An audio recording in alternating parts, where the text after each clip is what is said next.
Right, let's now go over to Tawheed Asadi in Tehran, live for us from the Iranian capital. Tawheed, so Iranian state television seems to have released these new images of the aircraft or aircrafts. What do we know exactly? Well, actually, the footages are coming after the initial report that came out from the Iranian side about the downing of a C-130 as well as 2 Black Hawks. This is the claim that Iranians put forth, and later we've got these footages coming from the state TV showing that there are aircraft being targeted in the southern areas of Isfahan province, and they're saying that it was part of the search and rescue mission in the Kokhkiluya and Bor Ahmad, located in the western parts of the capital. Very earlier, we got the reports about the downing of another fighter jet.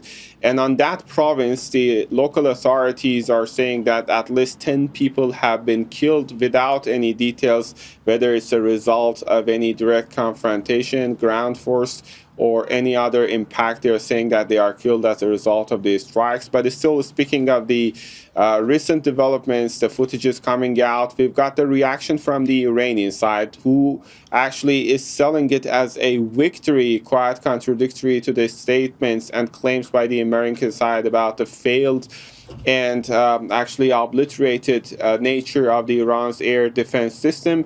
We've got this reaction from Speaker of the Parliament, Mohammad Bagher Qalibaf, who has been very vocal over the course of past weeks. And he said if the United States gets 3 more victories like this, it will be utterly ruined. Also, the military side, the joint military headquarters of Khatam al-Anbiya came out with this statement saying that following the enemy's desperate and hostile actions to rescue their downed fighter pilots, the enemy's aggressive aircraft in southern Isfahan have been hit and destroyed with the divine assistance and help of God Almighty during a joint operation by heroic warriors of the Revolutionary Guard and Basij in cooperation with the law enforcement force. Also, we've got the reports in the Iranian media saying and calling its repetition of the Operation Eagle Claw back in 1980. It was an operation by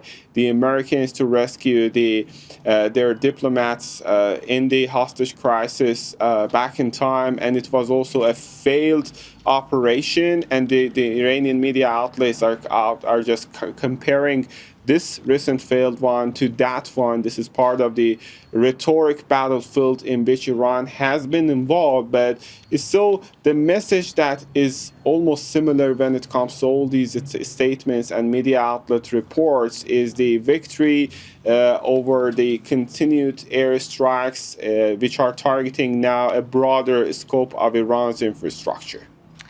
All right, thanks very much. That's Tawheed Asadi live for us in Iran.